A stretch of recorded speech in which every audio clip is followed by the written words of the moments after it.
Now, China closed out its annual meeting of the National People's Congress by passing sweeping overhauls by the election system, or for the election system in Hong Kong.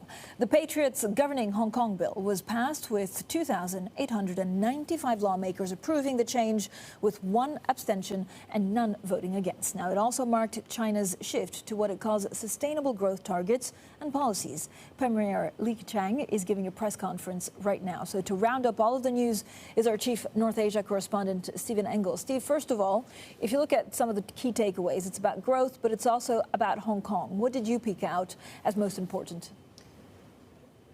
Well, obviously, the developments on Hong Kong are the most pressing for us here in Hong Kong, and perhaps might get the most attention around the world, because these are going to be some of the most significant, if not the most significant, political changes for this territory since the return from Britain to China back in 1997, and potentially could eradicate opposition, at least the last iteration of opposition and the pan-Democrats.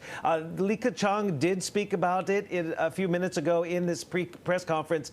He didn't give a lot of details, though, and he basically says that the Chinese central government in Beijing will, truthfully or fully and faithfully implement one country, two systems that grants Hong Kong its semi-autonomous state, right? Central government will continue to give Hong Kong its full support. But again, he did mention that this is a SAR region, a special administrative region, that must be governed by patriots, and that is the key to the changes to the electoral law. Now, we don't have details of the electoral law, but it now goes to the Standing Committee of the National People's Congress, a 175-member body. They will flesh it out and then very likely approve it, because the NPC approved it unanimously with only one abstention, 2,800 plus votes in favor of it, nobody against it. It goes to the Standing Committee. Once it's approved, then it will be promulgated onto Hong Kong.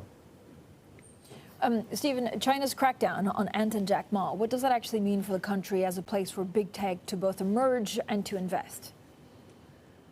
Yeah, it's interesting. I just left the press conference listening to it, where Li Keqiang was talking about the need to increase R&D and technology. Of course, we know as part of this new five-year plan, they want to invest billions and billions more in research and development into core technologies like semiconductors, not to be reliant on the United States going forward. But at the same time, you have this almost simultaneous crackdown on fintech, which scuppered the Ant Group IPO, of course, in November, and has cast a bit of a pall on technology companies. So many people are asking, well, you're emphasizing technology in the five-year plan, but at the same time, you're chopping down your national champions in technology at the knees. Well, again, a lot of the officials that we've talked to say we're not chopping down these companies. We still want these national champions like Alibaba, but we need to contain the risks in the financial system